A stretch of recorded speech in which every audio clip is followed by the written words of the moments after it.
They say Ash Hollow never had a sunrise after that winter.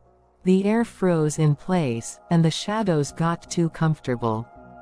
By spring, half the town had vanished, and no one ever talked about the man they hanged out by Grange Hill. Sarah Bell, 29, a freelance photographer and documentarian, arrived in the ghost town of Ash Hollow just before dusk. She was working on a photo series called Forgotten America. The town was buried deep in Montana, miles from the main highway, with no cell phone signal and only one road in or out. The town had long since dried up, shops shuttered, windows boarded, the old church rotting in place. A few stubborn locals still lived there, mostly older folk who warned her to stay off the northern ridge at night. "It's the light you don't want to follow," said Mrs. Calloway, the innkeeper. "If you see a lantern swinging up on Grange Hill, turn your back. Don't answer if it calls you." Sarah smiled politely. Every town had its stories. That night, she stood by the window of her rented room and saw it. A faint yellow flicker, like an oil lantern swaying slowly in the mist. And then she heard it, a man's voice, whispering her name. The next morning, Sarah asked around. Most wouldn't speak. But one man, Reverend Elijah, told her the legend. Ezekiel Grange, a railway worker in 1862, was falsely accused of killing 3 children during the winter famine. The townsfolk, crazed with grief and desperation, dragged him into the woods and hanged him without a trial.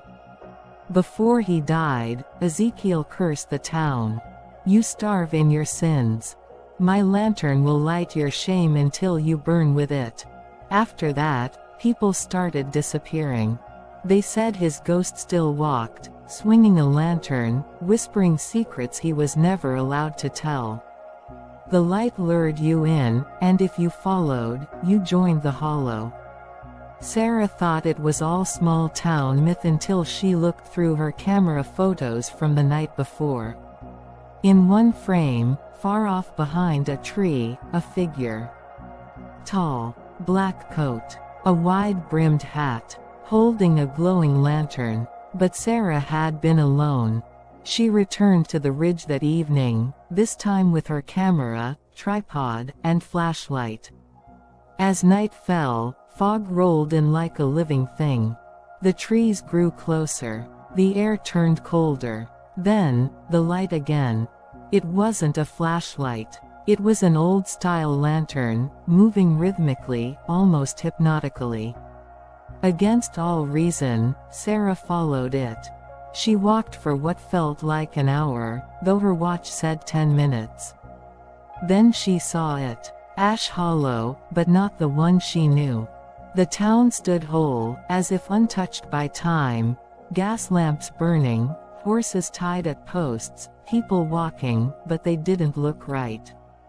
Their faces were stiff, pale. They didn't blink. Sarah turned back, but the woods were gone. The world behind her had vanished. Her phone didn't work. The trees surrounded the town like a wall.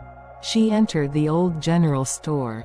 Inside, she saw a child, his skin cracked like old porcelain, eyes hollow, whispering, "He's coming." Then the bell rang above the door. The lantern keeper had arrived. The keeper didn't chase. He watched. Silent. Waiting. The townsfolk whispered around him like wind. Stories of betrayal, guilt, murder, jealousy. Each one had sinned, or hidden a truth that condemned Ezekiel Grange. They weren't townsfolk. They were the guilty, trapped in the moment of their worst decision, playing it over for eternity. This was Ash Hollow's purgatory, a town frozen in its own cowardice. Sarah realized, the keeper only claimed those who buried the truth. He wasn't punishing. He was collecting confessions. And now, she was part of it. Unless she broke the cycle. Sarah found the church, now whole and glowing with candlelight. Inside, she saw a child's skeleton, hidden beneath the altar. She realized the truth. Ezekiel hadn't killed those children. The real killer had been the mayor's son, and the town covered it up to protect their own. They blamed an outsider, and killed him to silence their guilt. Sarah took photos. She recorded everything. The town began to tremble. Outside, the lantern keeper approached, lantern blazing with fire now, not just light. Sarah stood her ground. "I know the truth," she said. The ghost stopped. For the first time, he spoke, then let them hear it. A roaring wind blew through Ash Hollow as the phantom town began to collapse. The buildings decayed in seconds, the sky tore open with screams. Sarah ran. She burst through the veil between worlds, collapsing on the ridge under a bleeding dawn. Her camera still worked. The photos were there, the ghost town, the skeleton, the keeper. She left Ash Hollow and uploaded everything. The photos went viral. Ghost hunters swarmed the area. The real story was exposed. The town was sealed off. Years later, Sarah returned to the spot for one final photograph.